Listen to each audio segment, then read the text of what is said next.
Hello students, हमने हमारे previous session में कोल एंड पेट्रोलियम के चैप्टर को कम्प्लीटली स्टडी कर लिया था कि उसमें हमने एग्जिस्टेबल रिसोर्सेज, इनएग्जिस्टेबल रिसोर्सेज और कोल का फॉर्मेशन कैसे होता है, पेट्रोलियम का फॉर्मेशन और नेचुरल गैस का फॉर्मेशन कैसे होता है। ये तीनों हमने जो एग्जिस्टेबल रिसोर्सेज में फॉसिल फ्यूल्स के बारे में स्टडी किया था कि ये फॉसिल फ्यूल्स जो हैं इन्हें हमने फॉसिल फ्यूल क्यों बोला था, क्योंकि ये डेड रिमेन से बन रहे थे, इसलिए हमने इन्हें फॉसिल बोला। फ्यूल इसलिए बोला क्योंकि हम इससे एनर्जी डिराइव कर रहे थे। तो हमने हमारे कोल एंड पेट्रोलियम के चैप्टर को कम्प्लीटली स्टडी कर लिया था और आज हम इस चैप्टर को एनसीईआरटी के पॉइंट ऑफ व्यू से एक बार फिर से इस चैप्टर का रिविजन करेंगे। तो देखो, we use various materials for our basic needs, यानी कि हम हमारी जो बेसिक नीड्स है उन बेसिक नीड्स को कंप्लीट करने के लिए बहुत सारे मटेरियल का यूज करते हैं। तो हमने रिसोर्सेज की डेफिनेशन में एक बात बोली थी कि हमारे सराउंडिंग में, हमारे इन्वायरमेंट में प्रेजेंट वो सभी थिंग्स जिनका यूज हम हमारे बेनिफिट या हमारे प्रॉफिट के लिए करते हैं उन्हें हमने क्या कहा था, रिसोर्सेज कहा था।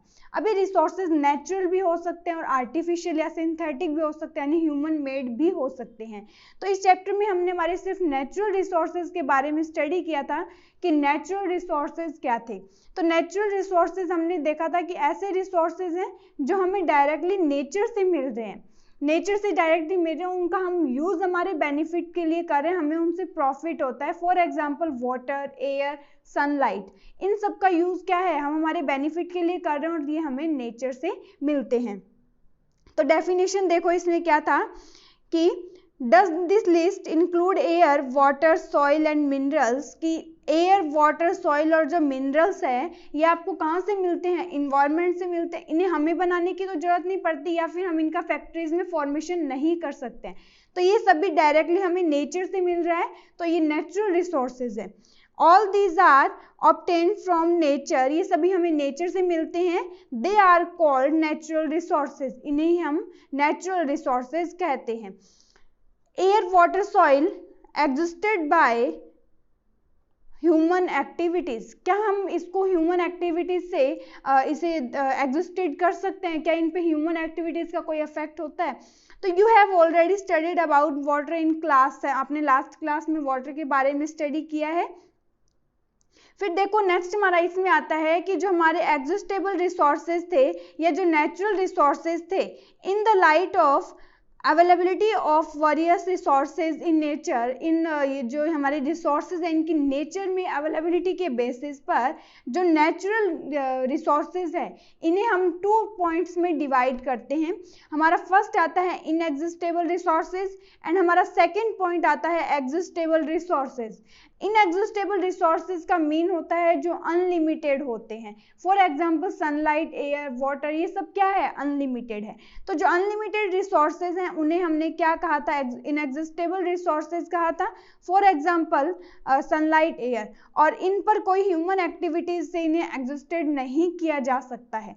सेकेंड हमारा आया था एग्जिस्टेबल रिसोर्सेज। एग्जिस्टेबल रिसोर्सेज ऐसे रिसोर्सेज थे जो लिमिटेड क्वांटिटी में प्रेजेंट होते हैं, यानी अगर आप उनका बहुत ज़्यादा यूज़ करेंगे, अगर आप उनको वेस्टेज करेंगे तो वो आने वाली जो हमारी फ्यूचर जनरेशन है उनके लिए वो प्रोडक्ट जो है सेफ नहीं रह पाता है, उनको वो प्रोडक्ट वो यूज़ नहीं कर पाएंगे। तो फॉर एग्जांपल इसमें हमने देखा था कि अगर हम फॉरेस्ट है, फॉरेस्ट में जितने ज़्यादा आप पेड़ कट करते रहोगे, यानी डिफॉरेस्टेशन अगर आप कंटिन्यू बढ़ा रहे हो, अगर डिफॉरेस्टेशन का लेवल इंक्रीज हो रहा है तो एक पेड़ को उतना ग्रो करने में जितना टाइम लग रहा है, क्या एक दिन के अंदर वापस नया पेड़ उतना ग्रो कर जाएगा, तो वो नहीं करेगा। यानी कि जो एग्जिस्टेबल रिसोर्सेज है अगर आप इनको एक बार फुली अगर अर्थ से ये उनका चले जाएं, अर्थ से हमारे अर्थ पर उनका बिल्कुल एब्सेंस हो जाए तो उन्हें हम उतना जल्दी वापस हमारी अर्थ को रिकवर नहीं कर पाएंगे, उन रिसोर्सेज को हम उतना जल्दी रिकवर नहीं कर पाएंगे, तो हमारी फ्यूचर जनरेशन के लिए वो रह ही नहीं पाएगा, वो उन रिसोर्सेज का वो यूज नहीं कर पाएंगे। तो जो एग्जिस्टेबल रिसोर्सेज है वो एक लिमिटेड क्वांटिटी में प्रेजेंट है, इसलिए हमें इनका यूज बहुत केयरफुली करना चाहिए। और इसका अदर एग्जांपल हम देखते हैं, वाइल्ड एनिमल्स जो हैं अगर आप वाइल्ड एनिमल्स को बहुत ज़्यादा मारते हैं, अब आपने फॉरेस्ट खत्म कर दिए, फॉरेस्ट खत्म कर तो बहुत से एनिमल्स ऐसे होते हैं जो फॉरेस्ट में ही रहते हैं, तो ऐसी सिचुएशन में क्या होगा, उनको रहने के लिए जगह नहीं मिलेगी, तो उनका सर्वाइवल जो है बहुत मुश्किल हो जाएगा, तो उनकी डेथ अपने आप हो जाएगी, तो सर्वाइवल नहीं कर पाएंगे, उनको उनकी नीड्स कंप्लीट नहीं हो पाती है। They can be existed by human activities, human activities का इन पर बहुत ज़्यादा इफेक्ट होता है। Examples of these resources are forest, यानी फॉरेस्ट का भी डिफोरेस्टेशन मैंने आपको बताया, वाइल्ड लाइफ यानी फॉरेस्ट को अगर आपने खत्म कर दिया अर्थ से, तो वाइल्ड लाइफ भी धीरे धीरे क्या होगी, उनका सर्वाइवल नहीं हो पाएगा, उनकी भी डेथ होना स्टार्ट हो जाएगी। Minerals, coal, petroleum and natural gas, देखो कोल जो है, पेट्रोलियम और नेचुरल गैस जो है, ये मिलियन ईयर्स इनकी फॉर्मेशन में लग जाते हैं, मिलियन ईयर्स इनकी फॉर्मेशन में लग जाएंगे। अगर ये एक बार खत्म हो गए तो इनका वापस से फॉर्मेशन करना बहुत मुश्किल है, क्योंकि वापस से उतना ही टाइम पीरियड लगेगा। नेक्स्ट देखो हमारा पॉइंट आता है इसी में कि जो हमारे एग्जिस्टेबल रिसोर्सेज हैं, यानी कोल, पेट्रोलियम और नेचुरल गैस जो है, इन्हें हमने फॉसिल फ्यूल्स कहा था, इन्हीं रिसोर्सेज को हमने फॉसिल फ्यूल कहा है। इन रिसोर्सेज को हम फॉसिल फ्यूल क्यों कहते हैं, अब देखो, in this chapter we learn about some exhaustible natural resources, यानी इस चैप्टर में हम हमारे एग्जिस्टेबल जो नेचुरल रिसोर्सेज है उनके बारे में स्टडी करेंगे, like coal, petroleum and natural gas. These were formed from the dead or remains of living organisms, यानी जो लिविंग ऑर्गेनिज्म से हमारे जो कॉल का फॉर्मेशन करने के लिए लैंड प्लांट्स आए थे, और पेट्रोलियम और नेचुरल गैस का फॉर्मेशन करने के लिए जो हमारे मैराइन ऑर्गेनिजम्स थे, वो उनके डेड रिमेन से हमने पेट्रोलियम और नेचुरल गैस का फॉर्मेशन देखा था। तो अगर ये एक बार पूरी अर्थ से अगर ये एक बार खत्म हो जाएंगे कॉल, पेट्रोलियम, तो इनका फॉर्मेशन वापस से इजीली नहीं हो पाता है, इनका फॉर्मेशन डेड रिमेन से होता है। डेड रिमेन से होने के कारण हमने इसे फॉसिल कहा है, और इससे हम एनर्जी डिराइव कर रहे हैं, तो इन्हें हम फ्यूल बोलते हैं। So these are all known as fossil fuel, इन सबको हम फॉसिल फ्यूल बोलते हैं।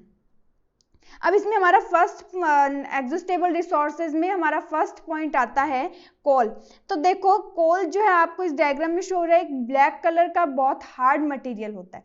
तो coal is one of the fuel used, you may have seen coal or heard about it. It is as hard as stone and is black in colour, ये black colour का और एक hard material होता है। Coal is one of the fuel use to cook food, coal का use हम food को cook करने में भी करते हैं।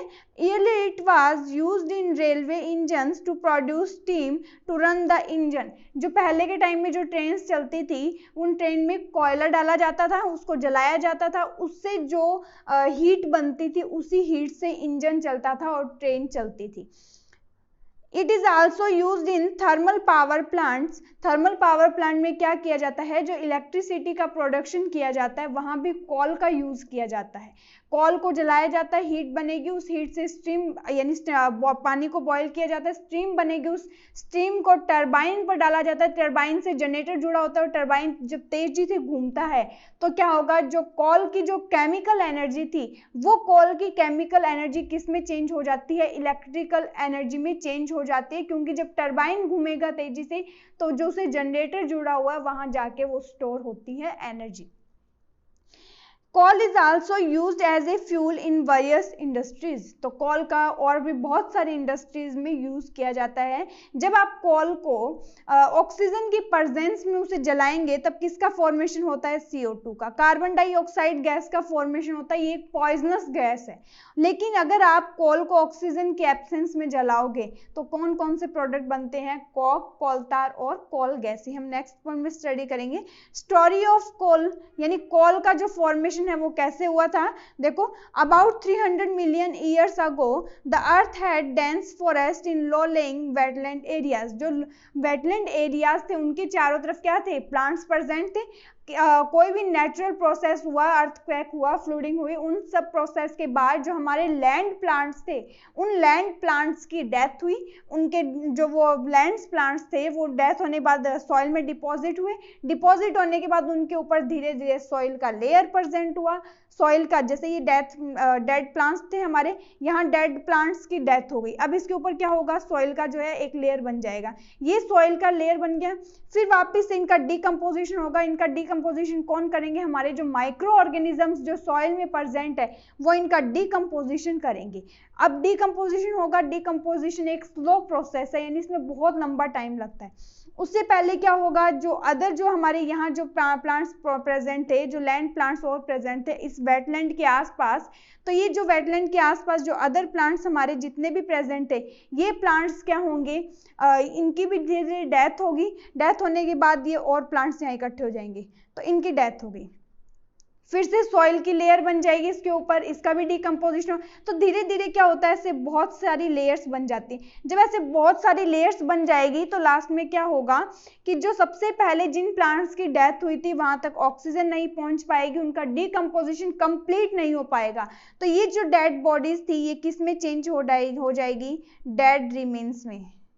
ये किस में चेंज हो जाएगी, डेड रिमेन्स में चेंज हो जाएगी। तो देखो अब क्या प्रोसेस है कि 300 millions year ago the earth had dense forest, हमारी अर्थ पर बहुत डेंस फॉरेस्ट प्रेजेंट थे in low lying wetland areas due to natural processes like flooding, these forest got buried under the soil. ये forest जो है किसी भी natural process के कारण ये फॉरेस्ट जो है धीरे धीरे खत्म होने लगे, यहाँ जितने भी लैंड प्लांट्स थे वो सभी उन सबकी डेथ होने लगी।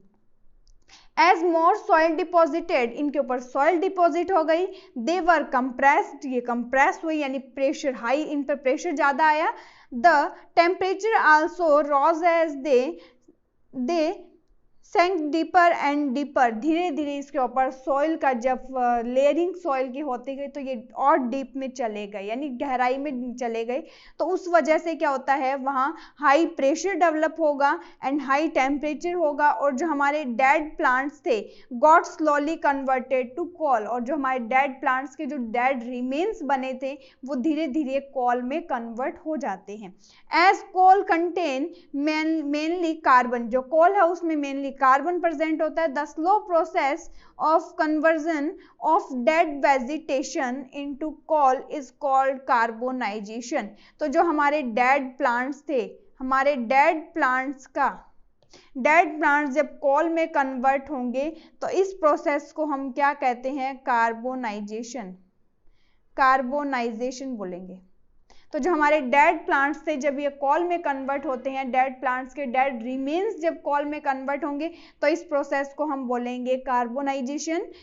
Since it was form from the remains of dead vegetation, ये डेड वेजिटेशन से इनका फॉर्मेशन हो रहा है, इसलिए हम जो हमारा कॉल है उसे हम क्या बोलते हैं, फॉसिल फ्यूल बोलते हैं। A coal mine is shown in figure. अब देखो जो कॉल माइन है, इस कॉल माइन में कॉल को निकालने के लिए हमारी अर्थ जो है उस पर, यानी जो अर्थ का सरफेस है उस पर बहुत बड़े बड़े गड्ढे बनाने पड़ते हैं, क्योंकि बहुत ज़्यादा डीप डेप्थ में जाके कॉल निकलेगा, क्योंकि क्या होगा कि जो डेड रिमेन्स है वो धीरे धीरे डेप्थ में चले जाते हैं, क्योंकि उनके ऊपर सॉइल की लेयरिंग कंटिन्यू बनती रहती है। पहले डेथ हुई कुछ प्लांट्स की, सॉइल की लेयरिंग, फिर और डेथ हुई प्लांट्स की, फिर सॉइल की लेयरिंग, फिर और प्लांट्स, फिर सॉइल की लेयरिंग, तो वो धीरे धीरे डेप्थ में चले जाते हैं, तो इसमें हमें बहुत गहरे गड्ढे बनाने पड़ते हैं। ऐसा नहीं कि आप किसी भी जगह से कॉल प्रोडक्शन हो जाएगा, नहीं, पर्टिकुलर एरियाज होते हैं, केवल वहीं से कॉल का प्रोडक्शन होता है। तो जो कॉल माइन है उसमें कॉल को अर्थ से निकाला जाता है। When heated in air, जब हम कॉल को एयर की प्रेजेंस में जलाओगे उसे, तो क्या होगा, coal burns and produce mainly carbon dioxide gas, basically carbon dioxide gas को प्रोड्यूस करता है। Coal is processed in industry to get some useful products such as, जब कॉल की प्रोसेस जो है जब इंडस्ट्री में की जाती है तो इससे किन किन प्रोडक्ट्स का फॉर्मेशन किया जाता है, वो है कॉक, कॉल, तार एंड कॉल गैस का फॉर्मेशन किया जाता है। अब देखो कॉक क्या है, हमने पढ़ा था कि कॉक एक बहुत टफ, पोरस और ब्लैक सब्सटेंस होता है। यानी ये सबसे जो कॉल है जब इसका इंडस्ट्रीज में प्रोसेस कराया जाता है तो जो हमें सबसे प्योर फॉर्म जो हमें मिलती है, यानी कार्बन का जो सबसे प्योर फॉर्म है वो क्या होगा, कोक होगा। तो ये बहुत टफ होता है, पोरस एंड ब्लैक सब्सटेंस है। It is an almost pure form of carbon. ये कार्बन का बिल्कुल प्योर फॉर्म होता है, क्योंकि जब आप कोल को जलाओगे तो कार्बन डाइऑक्साइड यानी पॉइजनस गैस उसे निकलती है, लेकिन जो कोक है उसमें किसी भी टाइप की पॉइजनस गैस नहीं निकलती। ये कार्बन का एक प्योर फॉर्म होता है। Coke is used in the manufacture of steel. Steel के मैन्युफैक्चर में कोक का यूज होता है। And in extraction of many metals, बहुत से मेटल्स के एक्सट्रैक्शन में भी कोक का यूज करते हैं।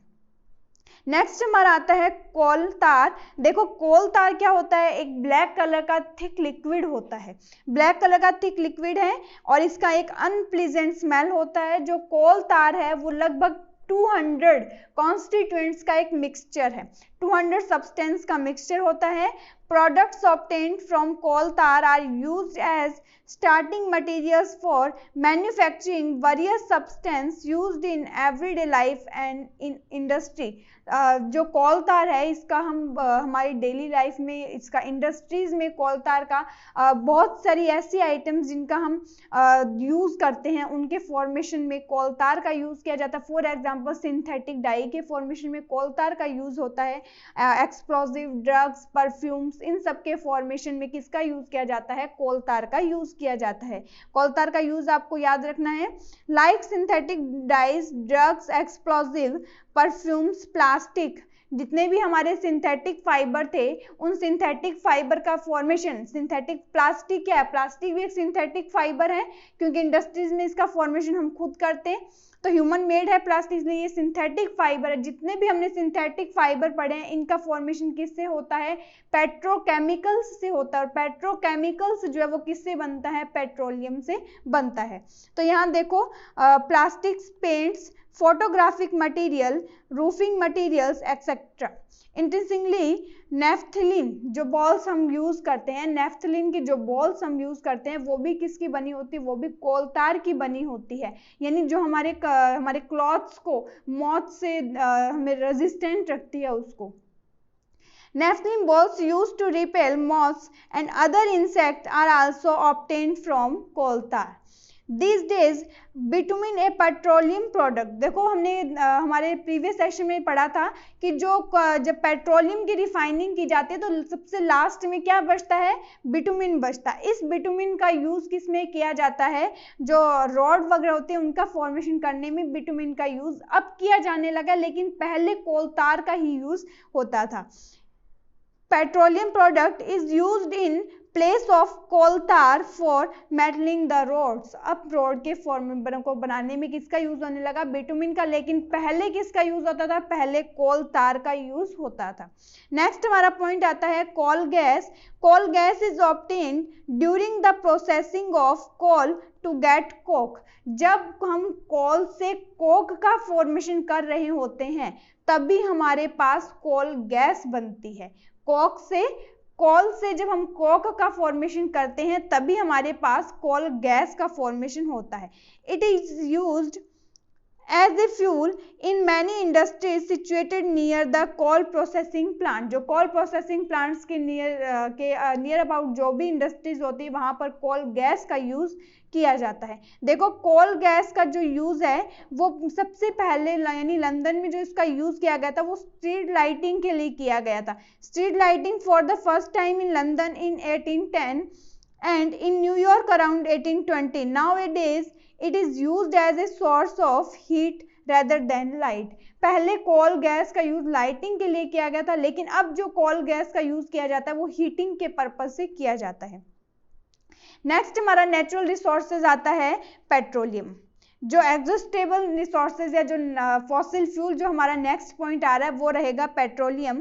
कि पेट्रोलियम जो है वो बेसिकली 2 वर्ड से मिलकर बना है, पेट्रा प्लस ओलियम। पेट्रा का मीन क्या होता है इसमें, रॉक, और ओलियम का मीन क्या होता है, ऑयल, यानी रॉक से जो हमें ऑयल मिलेगा वो होगा पेट्रोलियम। क्योंकि इसे रॉक से कैसे मिल रहा है, क्योंकि अर्थ में जब पेट्रोलियम और नेचुरल गैस का फॉर्मेशन होता है तो हमने देखा था कि वो रॉक्स के बीच में ट्रैप हो जाता है। देखो जैसे ऐसे रॉक्स होती है, लाइट वेट होने के कारण ये ऊपर की ओर उड़ता है और यहाँ पर ये ट्रैप हो जाता है। जब ये ऊपर की ओर यहाँ ट्रैप हो जाता है इसलिए हमने इसे बोला था पेट्रोलियम। यू नाउ दैट और जो पेट्रोलियम है वो ओनली फॉर पेट्रोल नहीं है, बहुत से कॉन्स्टिट्यूएंट्स का मिक्सचर होता है। ये हमने प्रीवियस सेशन में रिफाइनिंग में देखा था कि पेट्रोलियम किन किन कॉन्स्टिट्यूएंट्स का एक मिक्सचर है। तो देखो you now that petrol is used as a fuel in light automobiles such as motorcycle, scooters and car. जो पेट्रोल है उसका हम यूज किस में करते हैं, जो लाइट ऑटोमोबाइल्स है, स्कूटर, कार, वहां करते हैं। और जो हैवी ऑटोमोबाइल्स होते हैं उनमें हम यूज किसका करते हैं, डीजल का हम यूज करते हैं। Heavy motor vehicles like trucks and tractors run on diesel. Petrol and diesel are obtained from a natural resource called petroleum. जो पेट्रोल और डीजल है वो एक नेचुरल रिसोर्स जिसे हम पेट्रोलियम कहते हैं उससे हमें मिलता है। The word petroleum is derived from petra, petra mean rock और ओलियम का मीन होता है oil, as it is mined from between the rocks under earth as shown in figure 5.4। यानी ये जो हमारा अर्थ में क्या होता है, सबसे पहले रिजर्वायर हमने पेट्रोलियम के फॉर्मेशन में देखा था कि रिजर्वायर होगा, कि रिजर्वायर रॉक है, ऊपर वाटर होगा। अब क्या होता है कि जो हमारे मैराइन ऑर्गेनिजम्स थे जब उनकी डेथ होती है, देखो पेट्रोलियम के फॉर्मेशन के पॉइंट में हम देख रहे हैं कि जो हमारे मैराइन ऑर्गेनिजम्स थे वो मैराइन ऑर्गेनिजम्स की जब उनकी डेथ होगी तो डेथ होने के बाद सबसे पहले हमारी जो मैराइन और जो ओशन है उसके फ्लोर पर एक क्या होगा, कोई ना कोई रॉक होगी, सबसे पहले रिजर्वायर रॉक होगी, उसके ऊपर वाटर होगा। अब क्या होगा, जैसे ही हमारे जो प्लांट्स और जो मैराइन ऑर्गेनिजम्स है जब उनकी डेथ होगी तो डेथ होने के बाद वो ओशन के फ्लोर पर जाकर डिपॉजिट होंगे, उनका माइक्रो ऑर्गेनिजम्स डीकम्पोजिशन करेंगे, उनके ऊपर उससे पहले सैंड एंड क्ले की एक लेयर बनती है। सैंड एंड क्ले की लेयर बनेगी, उसका डीकम्पोजिशन होगा, किसके थ्रू होगा, माइक्रो ऑर्गेनिजम्स के थ्रू उनका डीकम्पोजिशन होगा। फिर उनका धीरे धीरे जो और हमारे मैराइन ऑर्गेनिजम्स है उनकी और डेथ होगी, वही सैंड एंड क्ले की लेयर बनेगी। तो धीरे धीरे इसमें लेयरिंग का जो लेवल है वो बढ़ता जाता है। जब लेयरिंग का लेवल बढ़ता है तो क्या होगा, जो सबसे नीचे जो हमारे प्लांट्स के और मैराइन ऑर्गेनिजम्स की जो डेड बॉडीज थी उनका डीकम्पोजिशन कंप्लीटली नहीं हो पाएगा क्योंकि उसे ऑक्सीजन नहीं मिल पाती है। जब ऑक्सीजन नहीं मिल पाएगी तो वो डेड रिमेन्स में चेंज हो जाएगा और ये डेड रिमेन्स बाद में हाई टेम्परेचर, हाई प्रेशर और एनारोबिक बैक्टीरिया की प्रेजेंस में पेट्रोलियम और नेचुरल गैस में कन्वर्ट हो जाता है। तो देखो इसका फॉर्मेशन कैसे होता है कि रॉक रिजर्वायर प्रेजेंट है और जो हमारा ऑयल, पेट्रोलियम और जो नेचुरल गैस जो बनी है ये वाटर के कंपैरिजन लाइट वेट होता है। जैसे ही आप देखो वाटर के अंदर आप कोई भी ऑयल डालो वो ऑयल जो है सबसे ऊपर आ जाता है, वो वाटर के नीचे नहीं, वाटर में मिक्स नहीं होता क्योंकि वो क्या बहुत लाइट वेट है। लाइट वेट होने के कारण वाटर का जो सबसे ऊपर का सरफेस है वो वहां पर आ जाता है। तो क्या होगा कि जो अर्थ में रॉक रिजर्वायर प्रेजेंट है उनके ऊपर वाटर होगा और वाटर के ऊपर क्या होगा, हमारा पेट्रोलियम जो ऑयल है और जो हमारी गैस है वो कलेक्ट हो जाती है। अब क्या होगा, पेट्रोलियम ऑयल और जो गैस है इनके ऊपर अब फॉर्मेशन तो हो गया लेकिन इनको बाहर कैसे निकालेंगे। तो क्या होता है कि हमारी जो मदर नेचर उसने बहुत एक अच्छा अरेंजमेंट किया। मदर नेचर में क्या अरेंजमेंट किया, जो हमारी अर्थ है वो प्लेट्स में डिवाइड है, वो प्लेट्स के अंदर इस तरह से वो प्लेट्स के अंदर डिवाइड रहती है।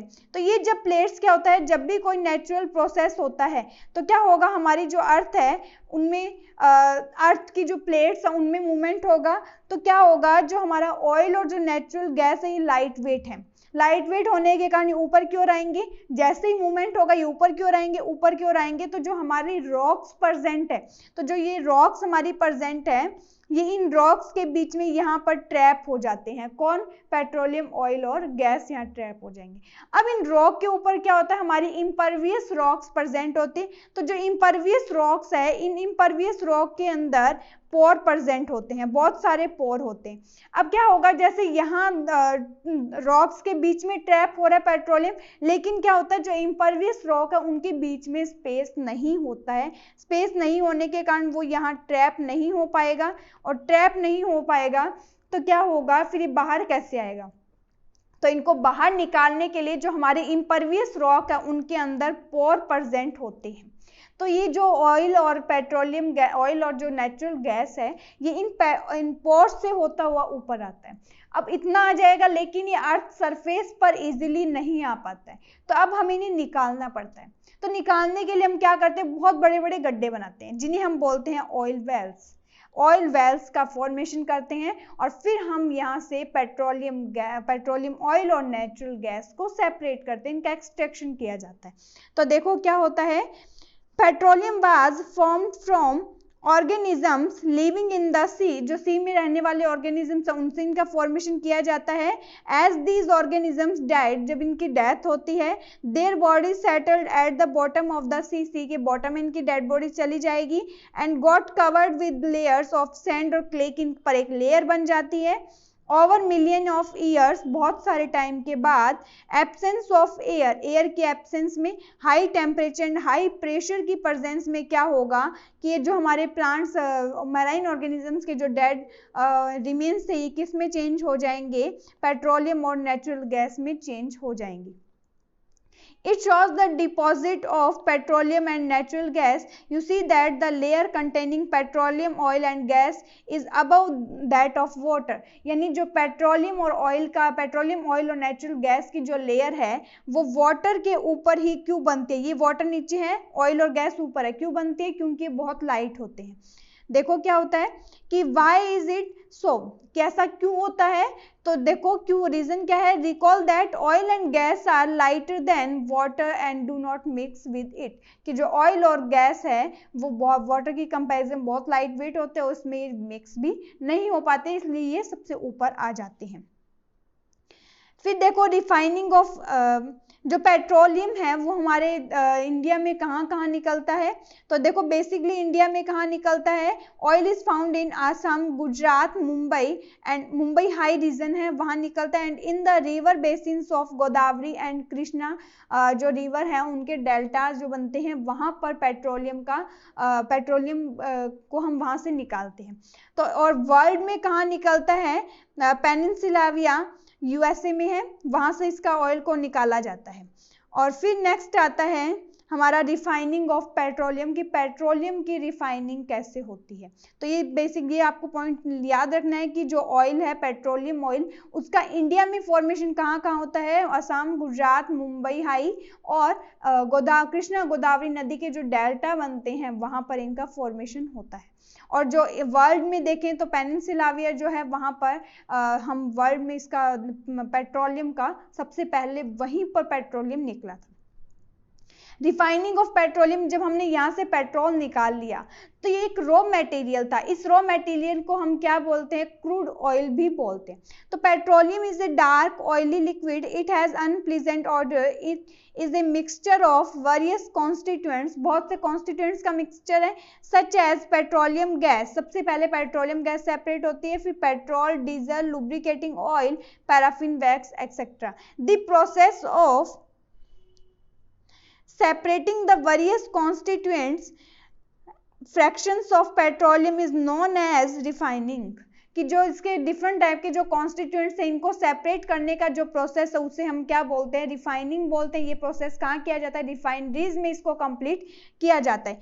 It is carried out in a petroleum refinery, ये सारा वर्क हम पेट्रोलियम रिफाइनरीज में करते हैं। Various constituents of petroleum and their uses are given in table, यानी ये जो पेट्रोलियम से हम कौन कौन से प्रोडक्ट्स को सेपरेट करते हैं।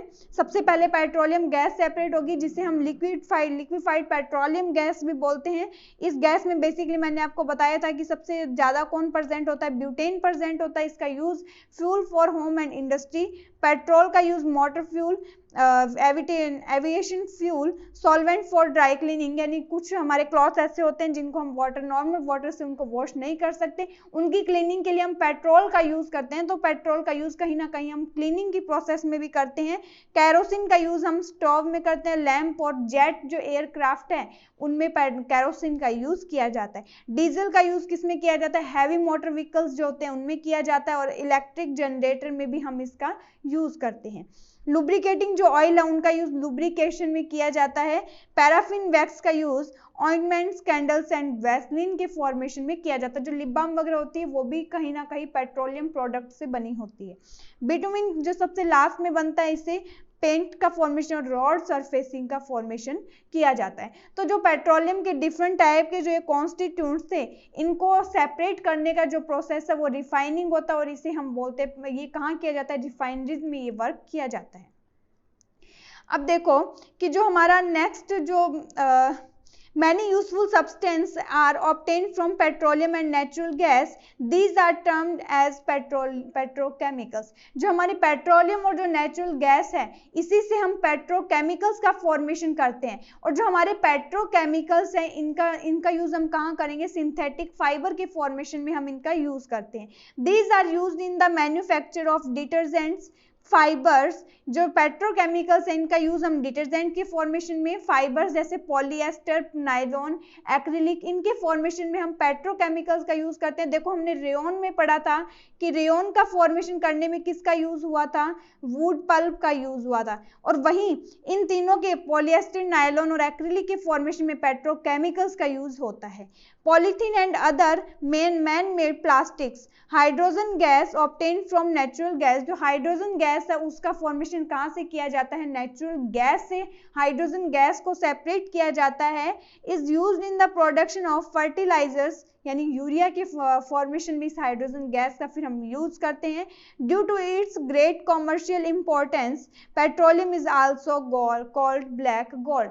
यानी जो पेट्रोलियम है उससे हम एक तो पेट्रोकेमिकल्स बनाते हैं, और जो हमारी नेचुरल गैस है उससे हाइड्रोजन गैस को सेपरेट करके हम उससे फर्टिलाइजर्स का फॉर्मेशन करते हैं। तो इसका कॉमर्शियल यूज जो है पेट्रोलियम का बहुत ज्यादा, इसलिए हम इसे ब्लैक गोल्ड भी बोलते हैं।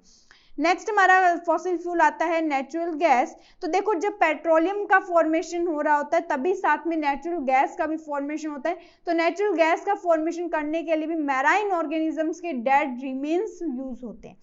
तो natural gas is a very important fossil fuel because it is easy to transport through pipes के थ्रू इसका ट्रांसपोर्ट करना बहुत इजी होता है। Natural gas is stored under high pressure. जो नेचुरल गैस है उसको हाई प्रेशर पर कंप्रेस्ड करके उसको स्टोर किया जाता है, इसलिए इसे हम बोलते हैं कंप्रेस्ड नेचुरल गैस भी बोलते हैं।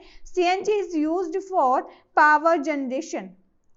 पावर जनरेशन में इसका यूज किया जाता है। It is now being used as a fuel for transport vehicles. अब व्हीकल्स में भी इसका यूज होने लगा। क्यों होने लगा, क्योंकि इसे ये स्मोकलेस फ्लेम के साथ जलता है और इससे किसी टाइप का कोई भी एयर पॉल्यूशन होने का चांस नहीं होता।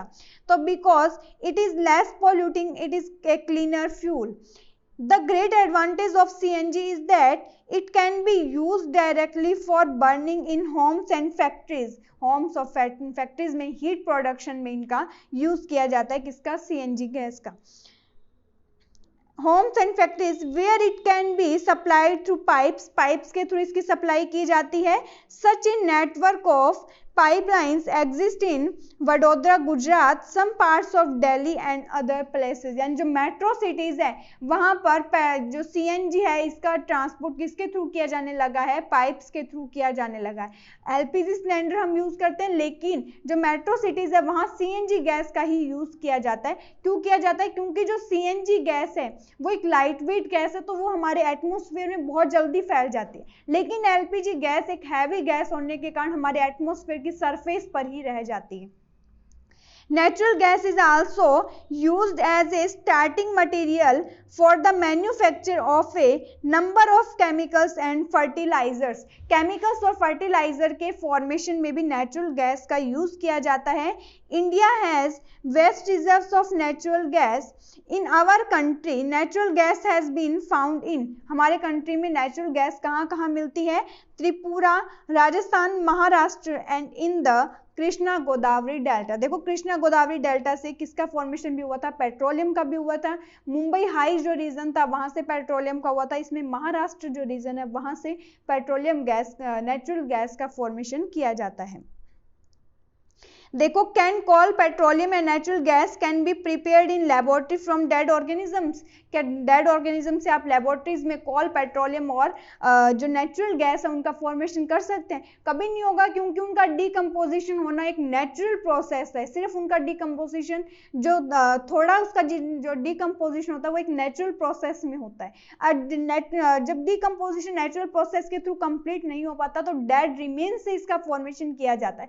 अगर हम इसका लेबोरेटरीज में फॉर्मेशन कर लेते हैं तो इन्हें हम फॉसिल फ्यूल्स नहीं बोल सकते, इनको फिर हम बहुत इजीली इसका फॉर्मेशन कर सकते हैं। लेकिन ये सारी प्रोसेस एक लेबोरेटरी में पॉसिबल नहीं है, इसलिए इनके फॉर्मेशन में एक नेचुरल प्रोसेस लगेगा, बहुत मिलियन ईयर्स लग जाते हैं।